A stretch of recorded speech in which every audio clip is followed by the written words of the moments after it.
हमारा सूर्य और आसपास के तारे सभी तारों के एक विशाल संग्रह का हिस्सा है जिन्हें मिल्की वे आकाशगंगा कहा जाता है। बहुत समय तक यही सोचा जाता रहा कि यही पूरा ब्रह्मांड है। 1924 में ही अमेरिकी खगोल शास्त्री एडविन हबल ने बताया किया कि हमारी आकाशगंगा ही एकमात्र आकाशगंगा नहीं है। वास्तव में कई अन्य भी थे जिनके बीच खाली जगह के विशाल ट्रैक थे। इसे साबित करने के लिए उसे इन अन्य आकाशगंगाओं की दूरियां निर्धारित करने की आवश्यकता थी। हम यह देखकर नजदीकी तारों की दूरी निर्धारित कर सकते हैं कि जैसे जैसे पृथ्वी सूर्य के चारों ओर घूमती है वे अपनी स्थिति कैसे बदलते हैं। लेकिन अन्य आकाशगंगाएं इतनी दूर है कि पास के तारों के विपरीत वे वास्तव में स्थिर दिखाई देती है। इसलिए हबल को दूरियां मापने के लिए पुराने तरीकों का उपयोग करने के लिए मजबूर होना पड़ा। किसी तारे की स्पष्ट चमक दो कारकों पर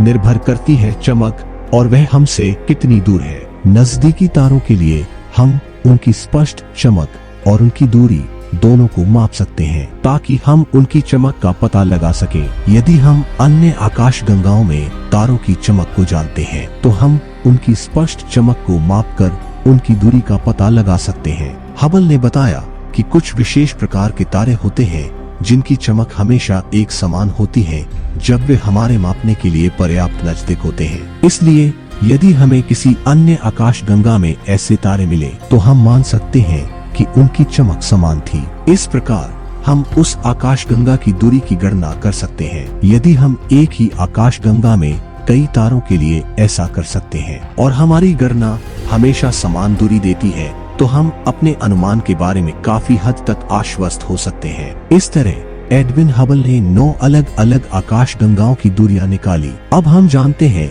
कि हमारी आकाशगंगा कुछ 100,000 मिलियन में से केवल एक है जिसे आधुनिक दूरबीनों का उपयोग करके देखा जा सकता है। हर आकाशगंगा में करीबन 100,000 मिलियन तारे होते हैं। हम एक ऐसी आकाशगंगा में रहते हैं जो लगभग 1 लाख प्रकाश वर्ष चौड़ी है और धीरे धीरे घूम रही है। इसकी सर्पिल भुजाओं में तारे लगभग हर 100 मिलियन वर्ष में एक बार इसके केंद्र की परिक्रमा करते हैं। हमारा सूर्य एक साधारण औसत आकार का पीला तारा है जो सर्पिल भुजाओं में से एक के बाहरी किनारे के पास है। हम निश्चित रूप से अरस्तु और टोलेमी के बाद से एक लंबा सफर तय कर चुके हैं जब हमने सोचा था कि पृथ्वी ब्रह्मांड का केंद्र है। तारे इतने दूर हैं कि वे हमें प्रकाश के बिंदु जैसे दिखाई देते हैं। हम उनका आकार या आकृति का विचार नहीं कर सकते तो हम विभिन्न प्रकार के तारों को अलग अलग कैसे बता सकते हैं। अधिकांश तारों के लिए केवल एक ही सही विशेषता है